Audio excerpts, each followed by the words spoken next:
welcome to a special bonus episode of Take Foul. We are going to be talking about the Jalen Hood-Schifino trade.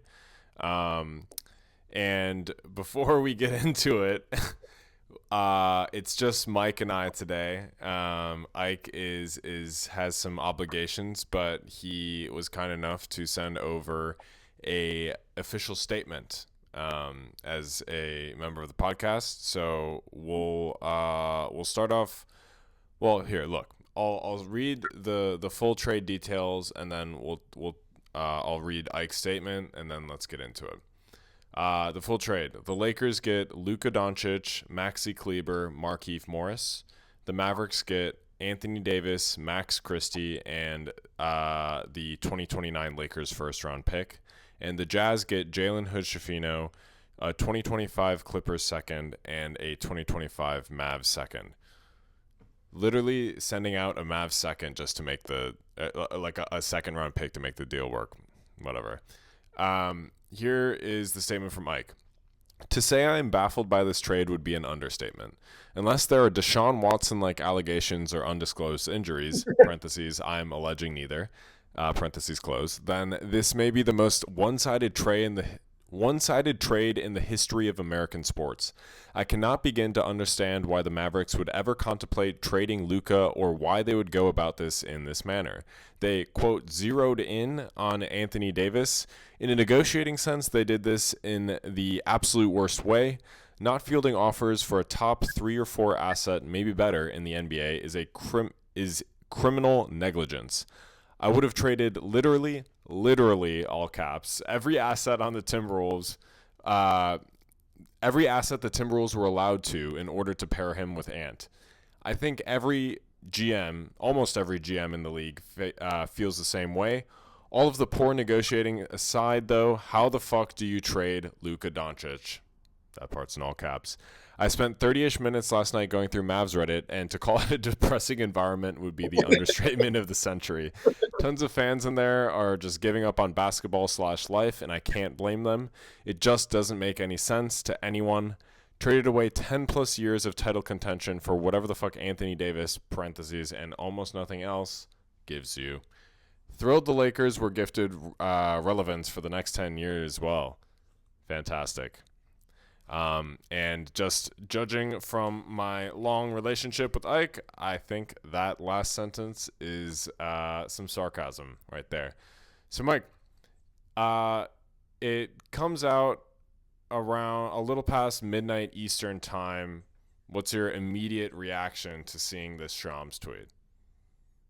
I thought it was fake. I thought it was so fake. I'm like, there was no shot that was happening. But yeah, I think Ike really hit the nail on the head. Like, there should be January 6th level of insurrection for Dallas fans that are trying to get into their front office right now. I did see there was a protest outside of the someone brought a coffin. Nico Harrison should be in hiding. Like, I don't know. Like, and did you see the press conference? Yes. It seems like Jason Kidd had no idea. Like, and his then body language. Yeah, I just don't know, man. Like, it's just so bad. Yeah, this is the kind of trade that a GM will lose their job for. I think that is certainly within the realm of possibility. It does feel out of character for Nico Harrison, I think, considering some of the more like low-key kind of around the edges moves he's made to improve the roster with like PJ Washington, with Daniel Gafford, getting them to the finals, and this league, it's like everyone was baffled by the fact that the Timberwolves broke up this team that made it to the Western Conference Finals. The Mavs just broke up the team that made it to the finals. Okay. And nobody is safe. Let's start with a little bit of the reporting out of the Dallas camp.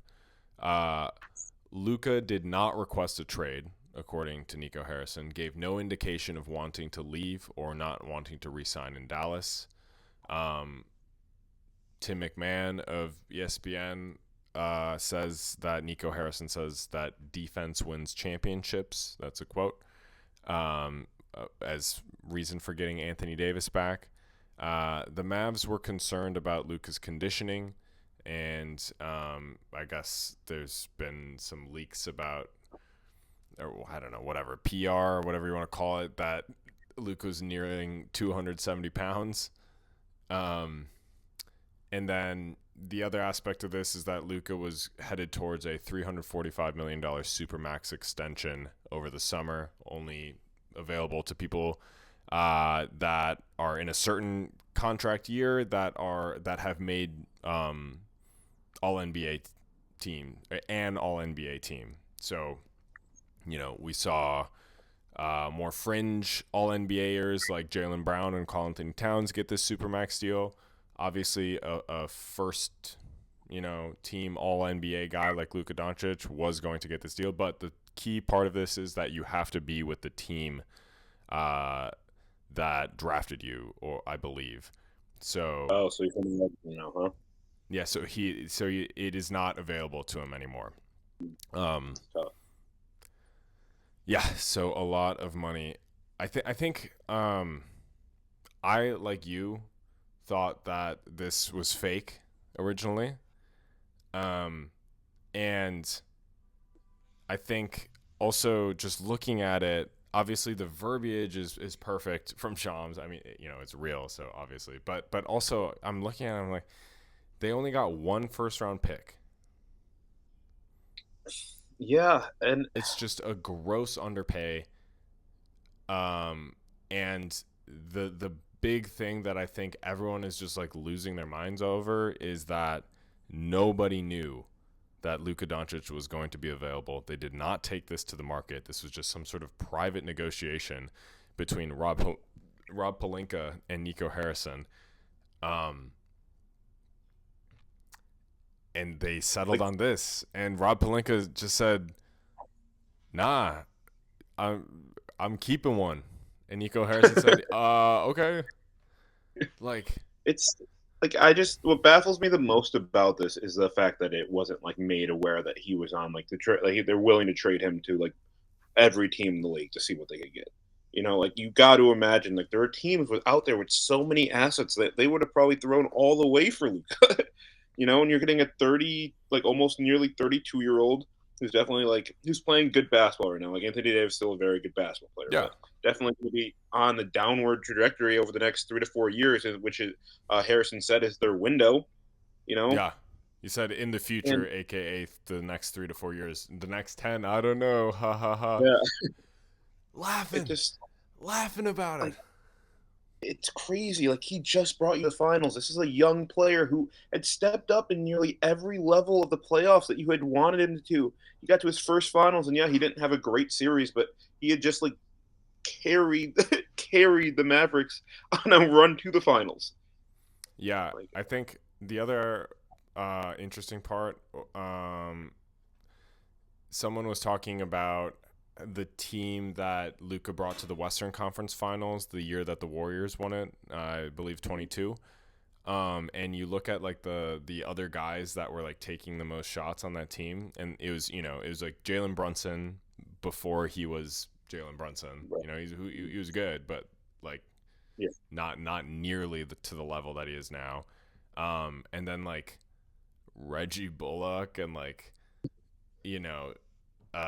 Dwight Powell, what are that? Whatever. Just scrubs.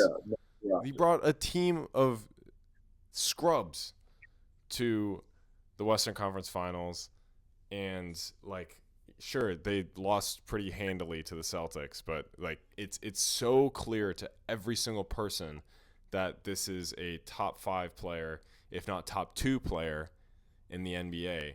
And he's 25 years old. Who cares if he's a little overweight? He was a little overweight last year when he was bringing them to the finals. I don't care that he's 270 pounds. I don't care that he's 370 pounds. I don't care that he's smoking hookah. I don't care that he's ripping beers. Like, he's that good. He's that Yeah. good. Even Fat Luka is a top 2 player on his night, you know? And the Yeah. fact that, like, we're gonna get the story, I think, in the coming week about Like the full, what? like you're saying, like the full story of what happened, or like what? I think we're gonna get a story from the Mavs, sort of detailing about like how much McDonald's Luka used to eat, and he would Oh, like yeah. get injured and then like would refuse to do his PT, and like they had all these concerns about this. It just doesn't matter. It just doesn't matter to me. Um, Question so for on you: the go ahead. if Mark Cuban isn't forced to sell like 80% of his share like 3 years ago, does this happen? Or wait, 2 years ago, does this happen? Was he forced to sell? Well, I think he was just going broke. He wasn't forced to sell. I think he just Yeah. yeah, No, needed. no, this does not happen. Mark Cuban is, he doesn't know a lot about stuff, but he is a basketball guy, and I think he values, like he loved Dirk. He Yep. loved Dirk, and he loved Luka, and I He think he's loved someone. Luka. And I think he, there is some sort of relationship there that the Adelsons certainly don't have with Luka and whoever the fuck they hired to like be the governor of the Mavericks. I did see that a good tweet that was like Miriam Adelson did this to distract from the Trump tariffs, which whatever. From the Lakers side. LeBron was allegedly not consulted. Neither was Anthony Davis. I know you have an opinion on this. Let me get through this, and then we can talk about it. This is reporting from Dave McMenamin, who's like the ESPN Lakers reporter. After the Lakers and Mavericks agreed to the deal late Saturday night, Rob Pelinka made 3 calls in quick succession, sources told ESPN. A joint call with AD and JJ Redick, a call to Davis's agent, Rich Paul, and a call to LeBron James. So you're skeptical of this. Why are you skeptical of this? Well, like obviously there's like the late GM shit and stuff like that, but like Yeah. I think it should be natural for a team to consult their like star, like especially if like a LeBron level star, and if you're gonna make this big of a move. Like I think it would be kind of insane not to have talked to him about it.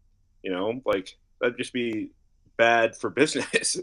Because if he's unhappy with the trade, then like that's trouble. Here's what I'll say. If the Lakers were doing this, trading Anthony Davis away for, let's say, another, whatever, this is just a complete hypothetical, but like Kevin Durant, let's just say. Sure. Right? It's another aging star, and it's a win now move. I mean, AD is probably comparable or maybe even better than KD right now. But like, you see what I'm saying with the age. Mm-hmm. This is not for LeBron James. This trade. Sure. This is for after LeBron James, explicitly, really. And let's say LeBron is like, wait, no, AD's my friend. Don't do that. The Lakers still have to do this. You're saying it was such a big like obvious win for them, like in the now and like the future, most likely that Yeah. they I do agree with that, but I think it would just the idea that they didn't run it past LeBron just it would make no sense to me. Like I don't see him being like no, like in what world is he like no I don't want you to get Luka like Yeah. I mean, there is some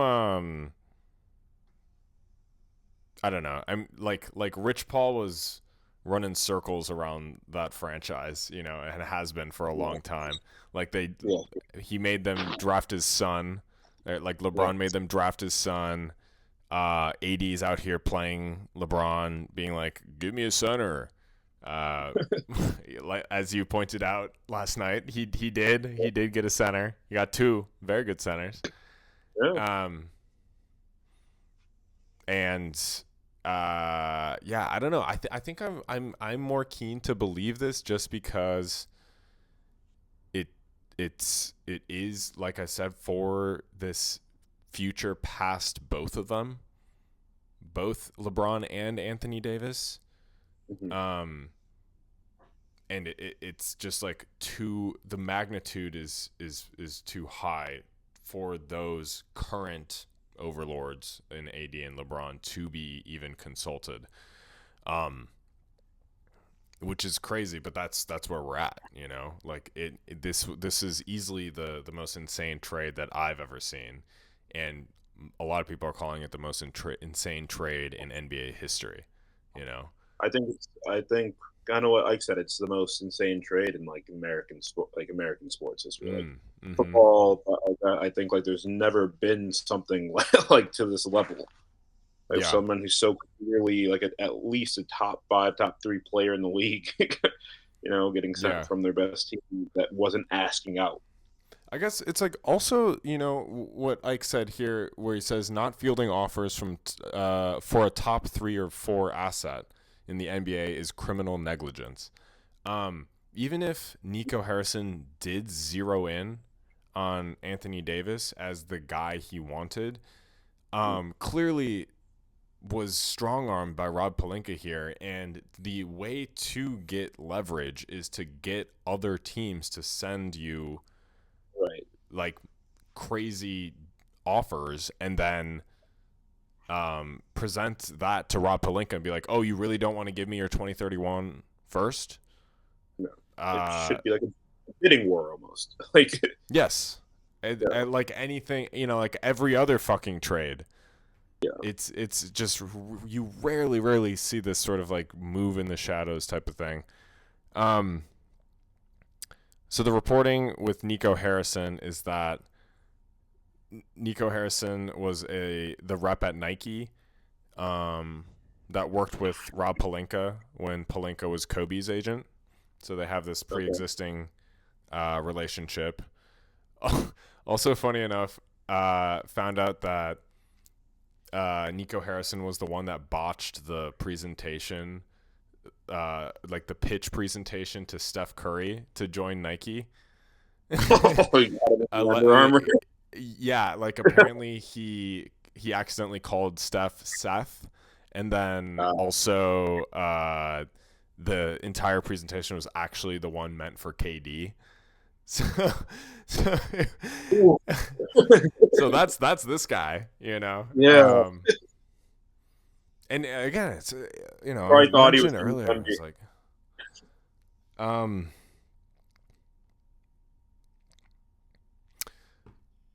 so another way I sort of thought about this was if the Wolves traded Ant for Anthony Davis, right? And Ant right now isn't the same caliber of player as Luka Doncic. Right. Maybe he could be in the future, but like Luka is that right now and for the future, so it makes it even Yeah. crazier. But like if Anthony Edwards got traded for Anthony Davis, I would be inconsolable. You know, I would be Yeah. so incredibly upset and like so sad. And I think that's, you know, that's sort of the state of the Mavs right Never now, too. Mavs fans. And guys like young franchise cornerstones just don't get traded like this, especially after doing all the things that Luka has done Like on every it would have been level. different. Yeah, it'd be different if like maybe he never got out the first round of the playoffs, or like maybe like he wasn't. Like, he's like a 5-time All NBA first team, right? Like, Yep. like this is insane, dude. He was Western Conference Finals MVP last year. Yep. The betting favorite to be the MVP coming into this season. Yep. The injuries couple. do hurt, but Yeah, it's but just like it's not like he's yeah. Embiid, you know. No. A couple reactions around the league. Kendrick Perkins. Did you see this? No, I did not. Okay, here's the tweet. Dallas won this trade. AD and Kyrie are going to be special. Plus, they didn't have to give up Lively, Gafford, or PJ Washington. God bless America. Oh I don't man. really get that last part. I mean, again, he's just wrong, dude. Like, Yeah. and also the Kyrie piece of that, he can opt out of their contract after the end of this season, and he could be gone. Yeah. So it could end up just being Clay and AD there. Clay D. Like this is, it's just horrible. I feel for Jason Kidd too. Like if he I've truly has no idea, like he should be looking to resign. this is yeah. this is a disaster. I mean, I have obviously I have feelings towards that franchise that, knocked us out of the playoffs last year. I feel for Mavs fans. Yeah. I think some things extend past. So like I'm a human too. It's empathy that I feel right now. My bronsexual friend Xander called me last night. And this was just a hilarious take, but he's like, so now the Lakers like don't have a center, and I don't really understand. I don't really know about the fit between LeBron and Luka. Like did they really get better? I'm like, brother, it doesn't matter. It doesn't matter if they missed the play in this year. I mean, like, to be fair, I do think that there's already been reports about Pelinka going out and looking for a center. An aggressive. And I think they do have a chance this year to do something. I don't think they're gonna win the finals. I still think there's better teams right now, especially as currently constructed. But it's not about this year. It's about the next decade. I do think if Luka comes back, he has a calf injury now, right?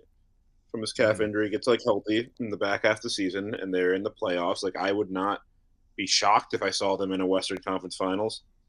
No, like, to be honest with you, like it's no, I wouldn't be be shocked to see either of these teams in the Western Conference Finals, honestly. But again, it's not about this year. Yeah. Well, actually, the Mavs, I will say, it's like the only possible way to half justify this is to win. This might be sacrilege, but I think it's multiple championships.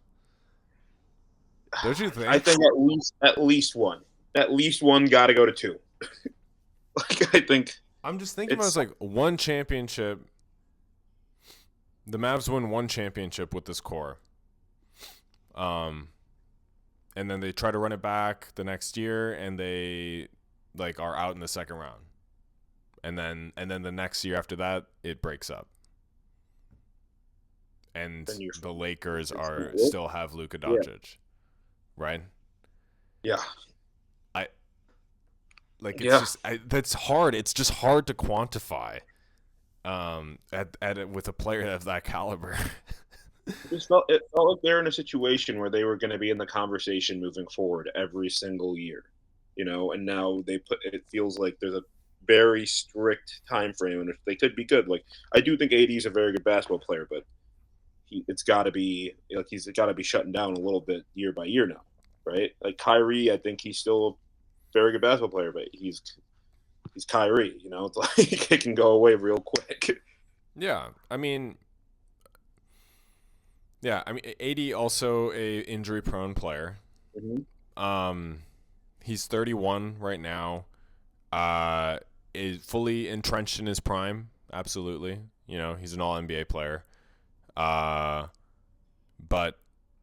will he be an all NBA player when he's 33, when he's 34, when he's 35? I doubt it. Especially because like he can't just do the Al Horford thing because he can't shoot. You know, Right. so much of his game is based off of getting in the paint and being physical. He's a good, right. He's a good athlete. Yeah. Yeah. So I just can't see him aging that well. Here's the thing from KD that I thought was interesting.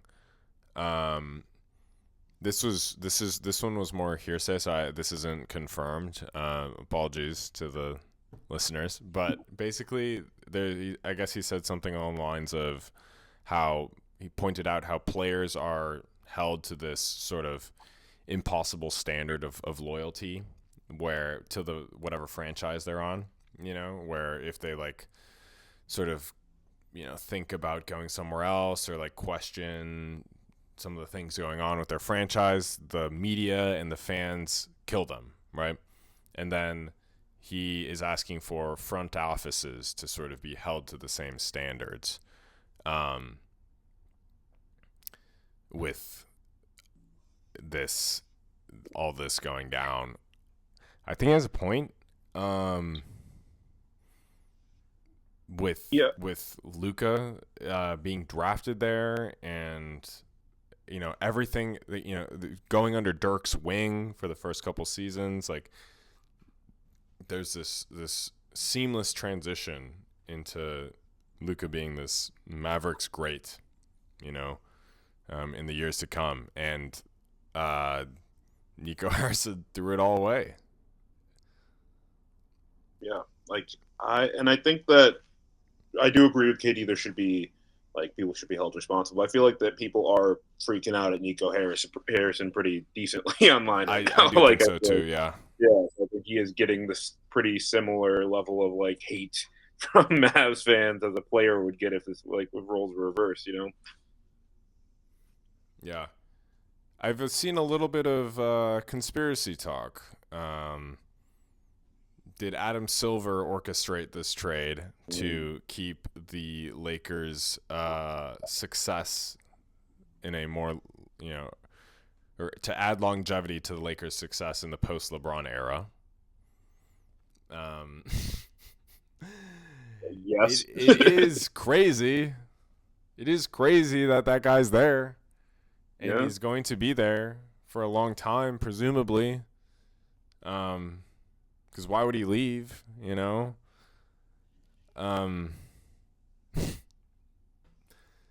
It would fit that narrative of the league wanting the Lakers to be good, but from what I see so far, I don't know. The other thing, was this all just a salary cap move for the Mavs? So, hours after the trade, Anthony Davis waives his trade kicker, which is $5.9 million, and that is paid by the Lakers, but it goes towards the Mavericks salary cap, right? So by waiving that, he puts the Mavericks under the salary cap, under the luxury tax. Did Miriam Adelson just want to save a couple bucks and get rid of the franchise superstar? Probably not, but because it does seem like Nico Harrison is really standing on this, which is crazy. Leslie, penultimate thing I want to talk about is, I guess, just the basketball fit. What do you think about these basketball fits? Yeah, we can start with the Lakers or maybe the Mavs. I think the Mavs are it's fine. You have a good point guard. AD is a great a phenomenal big. And you have somewhat shooting threats on the perimeter, and then you have young center, big, Lively to help rim protect. I think they're going to be a solid basketball team. Yeah. I don't think they're I wouldn't put them better. Like I wouldn't say they're better than the Thunder or better than the Celtics. Better than a lot of, honestly, better than a good amount of teams, but I think they'll be fine. Yeah, it's it's just like we have to see it. I think Yeah. they have the potential to be really, really difficult to play defensively with AD and a center. Now, how that works offensively is a separate question with the spacing. Neither of the centers for Dallas can space the floor. They lost Kleber as well, who could have been a floor spacer next to AD as well. Yeah, I guess Max Christie will play on the wing. And the Lakers have found some success since starting him, but yeah, I mean on paper I do think that they're probably a top 3 team in the Western Conference, but that's just on talent alone and theoretical fits, and they still have a little bit of ways to go still to get into the top 6 to get a guaranteed playoff spot, and in a difficult conference, and beyond that, who knows. And you just got to be able to score. Like you have to be able to score against like some of these Western Conference teams. And I just like I feel like they lost. Like obviously AD he can score and so like he's a good he's a good offensive player, but you lost one of the best just pure score. Like maybe the best pure scorer in the league. It's like Yeah, I don't know. and the primary facilitator and creator, and Right. Kyrie's been playing well with Luka out, but I do think their ceiling has been lowered, right? Mm-hmm. With Luka leaving. Conversely, I think the Lakers' ceiling did get higher because of this, but I also think this lowered their floor for this year specifically. Yeah. Because there's always a chance that like, I don't know what, Luka's probably pissed, dude. I would be livid. He's I'd be probably so livid. mad. He's probably so Yeah. mad. No one told him anything. Yeah. And he's on the Lakers now, and people are calling him fat and obese, Right.